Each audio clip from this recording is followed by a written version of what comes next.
వ్యతిరేకిస్తే దగ్గరకు కూడా రానియడు. సాక్ష్యం షర్మిల, ఇంకెవరక్కర్లా. కాబట్టి షర్మిలనే కాదన్నటువంటి వాడు విజయసాయి రెడ్డిని తీసుకెళ్ళి ఏం చేసుకోవాలి?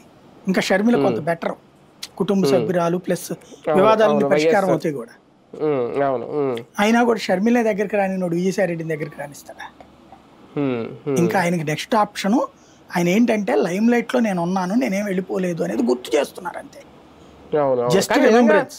నిజంగా పార్టీ పెట్టే ఆలోచన ఉంటే ఓకే, అది లేదని అది ఒక రూమర్ అంటే, కానీ అంత సాధ్యం వద్దా సార్? అంత అవసరం కూడా ఉందా? అది ఆయనకి ఎవరు చెప్పాడు కానీ ఏదైనా దిక్కుమాలిన సోషల్ మీడియాలో ట్రోల్ బేస్ చేసుకుని అన్న ఆయన నమ్మితే అమాయకత్వం. ఆయన పార్టీ పెట్టేది ఏంది? జయప్రకాష్ నారాయణ లాంటి పార్టీ పెడితేనే దిక్కు మొక్కు లేదు ఆయనకి. ఇంకా అది కూడా ఏంటి, మొత్తం ఉమ్మడి రాష్ట్రంలో ఆ రోజున తెలుగుదేశం వాళ్ళు సైలెంట్ అయ్యి అక్కడ కొంత గెలవడానికి అవకాశం కల్పించారు ఆయనకి. అంతే తప్పించి డైరెక్ట్ గా ఏం గెలవలేదు ఆయన అక్కడ.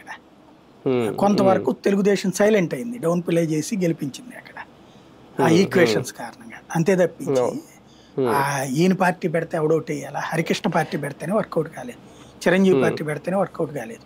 ఈయన పార్టీ పెడితే కనీసం అదే పాపం ఆయన ఎవరు కిరణ్ కుమార్ రెడ్డి సమైక్యాంధ్ర ఉద్యమం అంత సీరియస్గా జరిగితే పార్టీ పెడితేనే దిక్కులేదు. ఈయన పార్టీ పెడితే ముందు వాళ్ళ కుటుంబంలో వాళ్ళు ఒట్టేయడం కూడా కష్టమే. పార్టీ పెట్టడం అది ఏముండదు, ఎవడన్నా అడుగుంటాడు అక్కడ మీరు ఏమైనా పార్టీ పెడతారని. అది కామెడీ తప్పించి సీరియస్ కాదు అది. అవును అవును. కానీ కులాల ప్రస్తావన తీసుకురావడం వెనక ఆంతర్యం ఏంటి సార్? అంటే జగన్మోహన్ రెడ్డి ఇష్యూస్ ఏం కాదు.